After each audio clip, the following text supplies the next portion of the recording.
friends, welcome to Sajan Academy. Myself Kishan Chawla and we are going to discuss about organization. हम अंतर्राष्ट्रीय संगठन की series को आगे बढ़ाते हुए आज के महत्वपूर्ण जो टॉपिक है, सबसे इम्पोर्टेंट टॉपिक है आज का ICJ। इसकी फुल फॉर्म है इंटरनेशनल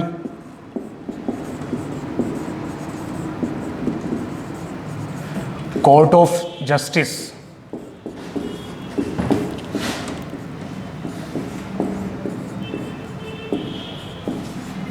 हिंदी में इसे कहते हैं अंतर्राष्ट्रीय न्यायालय।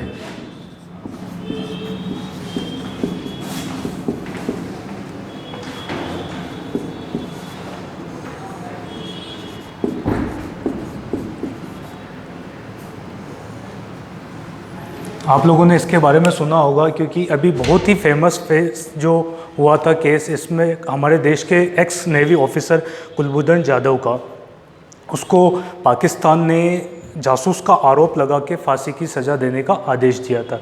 तो हमारे देश भारत ने इसकी अपील जो है इंटरनेशनल कोर्ट ऑफ जस्टिस में की थी, जिसकी सुनवाई की। उसके बाद उन्होंने इस पर जांच की और उसको पाकिस्तान को आदेश दिया है कि उनकी फांसी की सज़ा पे अभी रोक लगाओ। आइए इसके बारे में थोड़ा सा डिटेल में करते हैं। इसकी जो स्थापना की गई थी 18 अप्रैल 1946 में। इसके सदस्य संख्या, जो मेंबर कंट्री है इसके अंदर, जिनकी सुनवाई ही करेगा, इससे बाहर की जो कंट्री है अगर वह इसमें अपील नहीं कर सकती है उसकी सुनवाई नहीं होगी। इसमें 193 इसके सदस्य देश है, जिसमें हमारा भारत भी सम्मिलित है। अब बात करते हैं इसके मुख्यालय के बारे में। इसका मुख्यालय हेग में स्थित है। हेग नीदरलैंड देश का एक शहर है। अब हम बात नीदरलैंड की कर रहे हैं तो इसकी एक बहुत फेमस जो सिटी है, जो इसकी कैपिटल है, उसका नाम है एम्स्टर्डम। एम्स्टर्डम के पश्चिम के ये हेग स्थित है। इसके बारे में आपसे बहुत ज़्यादा एग्जाम में क्वेश्चन पूछा जाता है हेग के बारे में। और इसके जो अब मुख्य जज है उनके बारे में बात कर लेते हैं, जिसे मुख्य न्यायाधीश कहते हैं।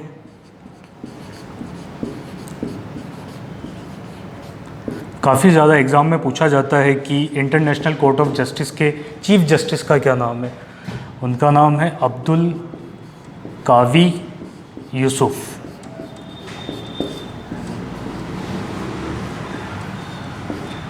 अब्दुल कावी यूसुफ सोमालिया देश से हैं।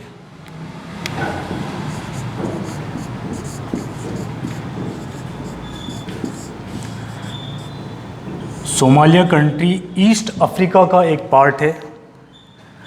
लिख देता हूँ मैं आगे। पूर्वी अफ्रीका का एक देश है सोमालिया, जिसके चीफ जस्टिस है हमारे अब्दुल कावी। अब इसमें जजों की संख्या के बारे में डिस्कस कर लेते हैं कि ICJ के अंदर कितने जजों की पैनल जो बैठती है उनमें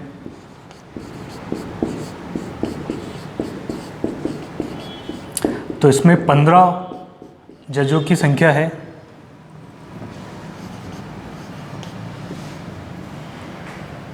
अब बात करते हैं इन जजों का कार्यकाल कितना होता है।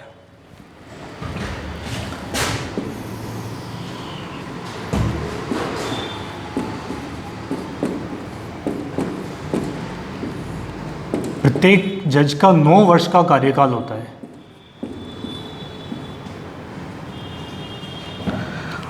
और एक जज जो है वह मैक्सिमम कितने भी साल तक रह सकता है। ऐसा नहीं है कि अगर 9 साल हो गए तो उसके बाद वो जज वापस अपॉइंट नहीं हो सकता।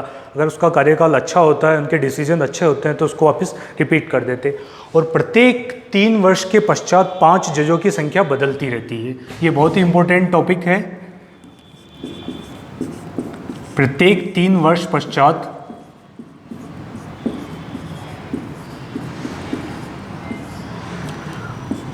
5 जज बदलते हैं।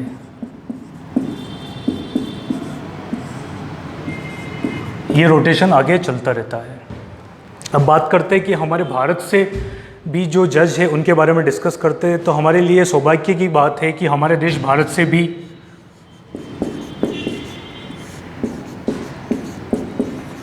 जो जज इंडिया को रिप्रेजेंट कर रहे हैं उनका नाम है दलबीर भंडारी।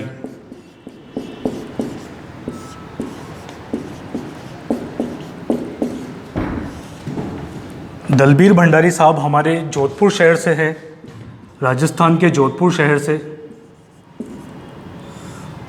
दोस्तों, हम न्यायालय की बात कर रहे हैं और जोधपुर आ गया है तो हमारे दिमाग में सबसे पहले बात ये आती है कि हमारे राजस्थान शहर का जो हाई कोर्ट है वह जोधपुर के अंदर स्थित है।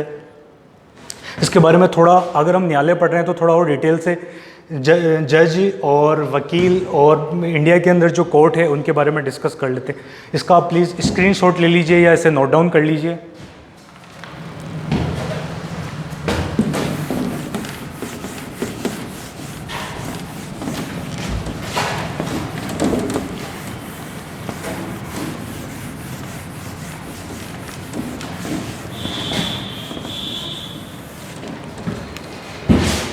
देखिए, हमारे भारत के अंदर 3 प्रकार के कोर्ट होते हैं। पहला होता है जिला स्तर पे, जिसे सेशन कोर्ट कहते हैं, जो जिला स्तर के केस की सुनवाई करता। अगर कोई पर्सन या कोई भी कंपनी फर्म अगर इसकी सुनवाई से संतुष्ट नहीं है तो इससे ऊपर जो आता है राज्य स्तर पर, उसमें अपील कर सकती है, जिसे हम कहते हैं उच्च न्यायालय। हमारे राजस्थान का उच्च न्यायालय जयपुर के अंदर स्थित है, जोधपुर में स्थित है।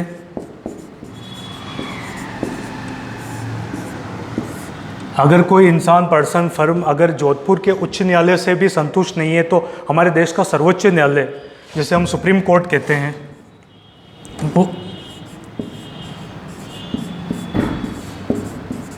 वह इसमें अपील दायर कर सकता है।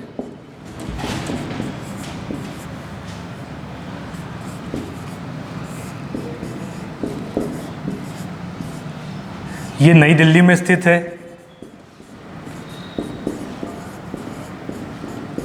एक जो इम्पोर्टेंट क्वेश्चन, अगर हम सुप्रीम कोर्ट पढ़ रहे हैं तो इसके जज का नाम पूछा जाता है अक्सर एग्जाम के अंदर कि सुप्रीम कोर्ट के मुख्य न्यायाधीश का क्या नाम है। इसे इंग्लिश में चीफ जस्टिस कहते हैं।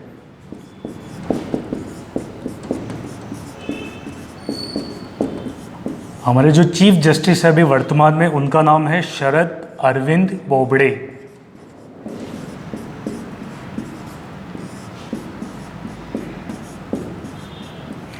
ये हमारे देश के 47वें जज है अभी वर्तमान में।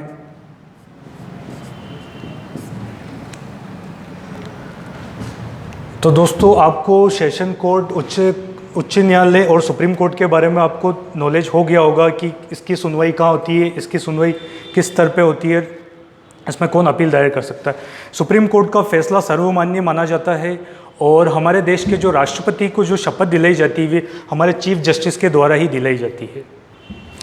हम आईसीजे पढ़ रहे थे तो वो उसका काम आईसीजे का ये होता था कि किसी भी 2 राष्ट्र, सदस्य राष्ट्रों के बीच में जो मतभेद होते हैं उनको सुलटारा कराने का काम आईसीजे का होता है, इंटरनेशनल कोर्ट ऑफ जस्टिस। इसीलिए उस जो कोर्ट है उसका नाम शांति महल रखा गया, उसे पीस पैलेस भी कहा जाता है, जो नीदरलैंड के हेग शहर में स्थित है। तो दोस्तों, इंटरनेशनल कोर्ट ऑफ जस्टिस अगर आपसे कोई भी क्वेश्चन पूछा जाएगा तो उसका जवाब आपको मालूम होना चाहिए। इसके बाद हम जो अगला टॉपिक लेंगे वो हमारे देश के संगठन के बारे में ही पढ़ेंगे। अभी तक हमने जितने भी संगठन पढ़े थे उनका मुख्यालय भारत से बाहर था, उनके जो इस्टेब्लिशमेंट था वह भी भारत के बाहर ही हुआ था। अगला जो हमारा ऑर्गेनाइजेशन है वह है फैसी।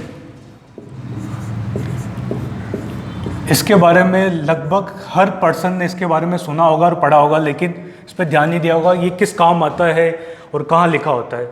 तो इसकी इंग्लिश में फुल फॉर्म होती है food safety standard authority of India.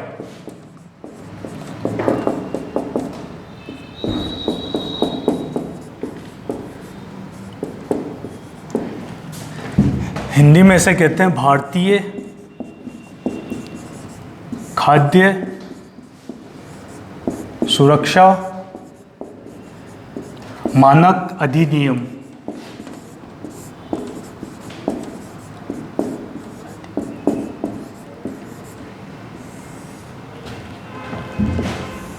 इसका कार्य क्या है, हम डिस्कस करेंगे कि फूड सेफ्टी स्टैंडर्ड अथॉरिटी होता क्या है, इसका क्या कार्य है, इसको बनाने का क्या उद्देश्य था। दोस्तों, इसका कार्य होता है कि जो हमारे जितने भी प्रोडक्ट हम यूज़ करते हैं उसका उत्पादन, उसका भंडारण मतलब उसका स्टोरेज, और वितरण मतलब इसकी मार्केटिंग, सप्लाई, और निर्यात हमारे देश से जो एक्सपोर्ट किया जाता है। तो दोस्तों, फूड सेफ्टी स्टैंडर्ड अथॉरिटी के अंदर हमारे देश के विभिन्न प्रकार के जो उत्पाद होते हैं जिनकी मैन्युफैक्चरिंग और जिसके सप्लाई जो होती है, तो इसकी गुणवत्ता की जांच के लिए इस ऑर्गेनाइजेशन को इस्टेब्लिश किया गया था।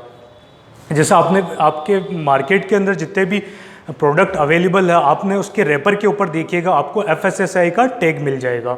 और इसका गुणवत्ता की जांच करना इसका मूल्य उद्देश्य होता है कि इसकी पैकेज कब तक एक्सपायर होगी, ये जो प्रोडक्ट अंदर रखा हुआ है ये कब तक सेफ़ है, और इसके ऊपर जो इंग्रेडिएंट लिखे जाते हैं, जो सामग्री इसके अंदर उपयोग के अंदर ली जाती है, तो वो जो इसके अंदर जब इस्टेब्लिशमेंट किया गया था इस प्रोडक्ट का, तो उसके अंदर जो उन्होंने निर्धारित वस्तु जो थी वही यूज़ कर रहे हैं या नहीं कर रहे हैं, उसके अलावा जो उन्होंने रजिस्टर्ड किया था उस टाइम जो लिखवाया था वही चीज़ इसमें यूज़ की जा रही है या नहीं की जा रही है। तो इसके उद्देश्य की बात करेंगे हम, तो वस्तु की गुणवत्ता की जांच करना,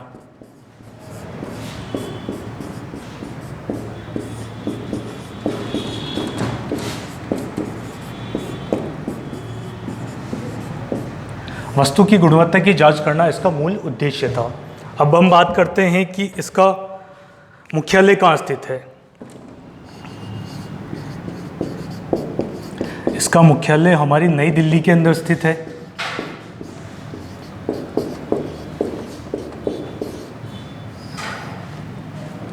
अब इसके बारे में थोड़ा सा और डिटेल में जानते हैं कि इसका संचालन किसके द्वारा किया जाता है। इसको नोट डाउन कर लीजिएगा।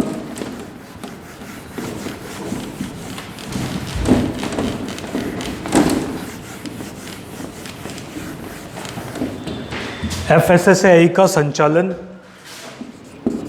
भारत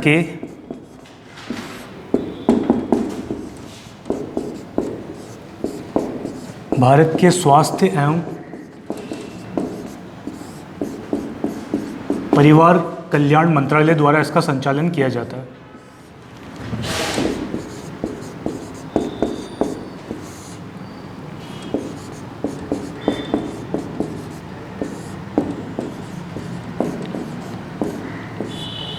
स्वास्थ्य विभाग के जो हमारे मिनिस्टर है उनके बारे में आपको पता होगा, डॉक्टर हर्षवर्धन, जो इसके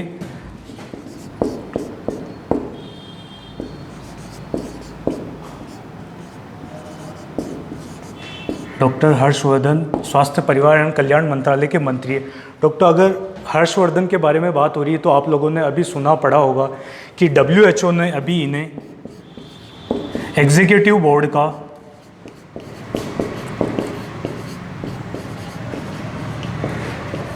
चेयरपर्सन एस्टेब्लिश किया है, अपॉइंट किया है।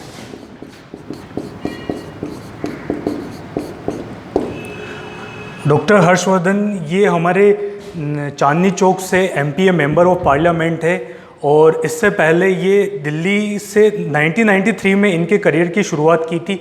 और इनके बारे में एक जो सबसे अच्छा रिकॉर्ड है, ये आज तक कभी भी इलेक्शन नहीं हारे। आपको पता होगा कि हमारे दिल्ली के अंदर जो पहले जो चुनाव हुए थे उसमें मुख्यमंत्री का चेहरा भी डॉक्टर हर्षवर्धन थे, और किसी कारणवश ये नहीं बन पाए। आपको पता है कि उस टाइम आपकी जो सत्ता है वो दिल्ली के अंदर आ गई थी। तो डॉक्टर हर्षवर्धन उसके बाद इन्होंने एमपी का इलेक्शन लड़ा और मेंबर ऑफ पार्लियामेंट बने। उसके बाद इनको मिनिस्ट्री दे दी गई थी। पिछले वाले कार्यकाल में भी इनके पास यही था, स्वास्थ्य परिवार कल्याण मंत्रालय। और ये डॉक्टर है, ENT स्पेशलिस्ट जिसे कहते हैं, नाक कान और गला विशेषज्ञ है। तो हमारे भारत के लिए बहुत गौरव की बात है कि डॉक्टर हर्षवर्धन WHO के चेयरपर्सन अपॉइंट किए गए हैं। और इसका जो एस्टेब्लिशमेंट है, स्थापना है, वह 1 अगस्त 2011 के अंदर नई दिल्ली के अंदर की गई थी। और वर्तमान में जो इसके अध्यक्ष है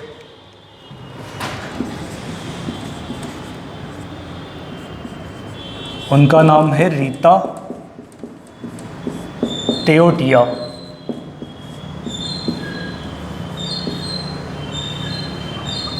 आपसे FSSAI के बारे में, इसका इस्टेब्लिशमेंट डेट, इसके वर्तमान अध्यक्ष, इसका संचालन किसके द्वारा किया जाता है और उसका मुख्यालय कहाँ है, बस यही क्वेश्चन पूछा जाएगा आपकी किसी भी एग्ज़ाम के अंदर। तो दोस्तों FSSAI के बारे में हमने जितना जानना था वह कंप्लीट कर लिया है। इसके बाद जो आज का हमारा अगला टॉपिक है उसके बारे में डिस्कस करेंगे हम लोग। अगला जो हमारा टॉपिक है NATO।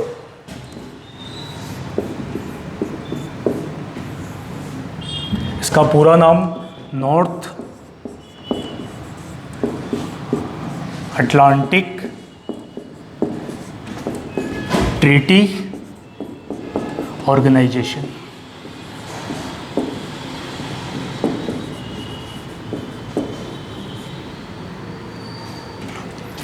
हिंदी में इसे कहते हैं उत्तरी अटलांटिक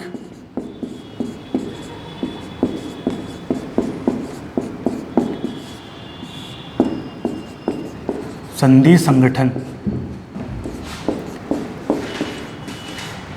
दोस्तों इस संगठन की स्थापना द्वितीय विश्व युद्ध के बाद की गई थी। नॉर्थ अटलांटिक के अंदर जो इसके 30 सदस्य देश है उनकी संख्या 30 है।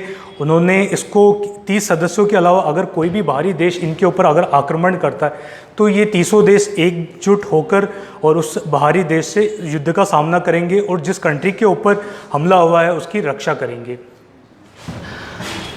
तो इसके सदस्य देशों की संख्या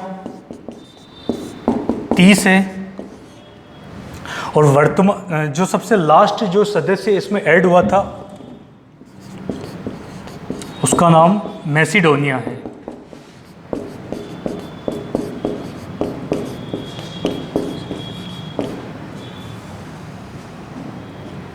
और वर्तमान में जो इसके चीफ है उनको महासचिव बोला जाता है, उनके महासचिव की उपाधि दी गई है।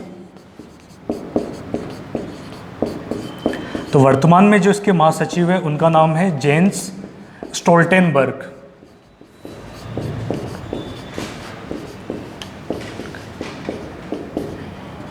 ये मूलतः नॉर्वे देश से आते हैं और जेन्स स्टोल्टेनबर्ग नॉर्वे देश के पूर्व प्रधानमंत्री हुआ करते थे।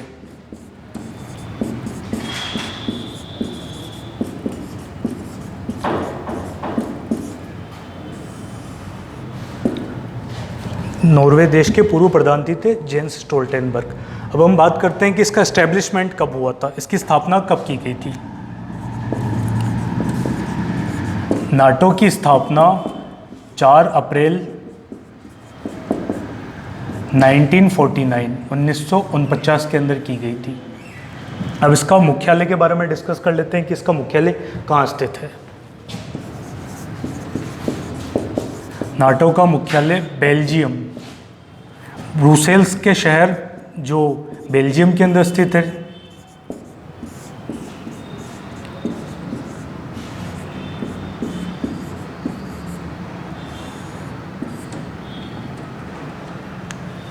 तो दोस्तों नाटो से रिलेटेड जितनी भी इम्पोर्टेंट जो इन्फॉर्मेशन थी हमने उसके बारे में डिस्कस कर ली। ये आपके सेंट्रल एग्ज़ाम के अंदर बहुत ही ज़्यादा क्वेश्चन पूछे जाते हैं नाटो से रिलेटेड।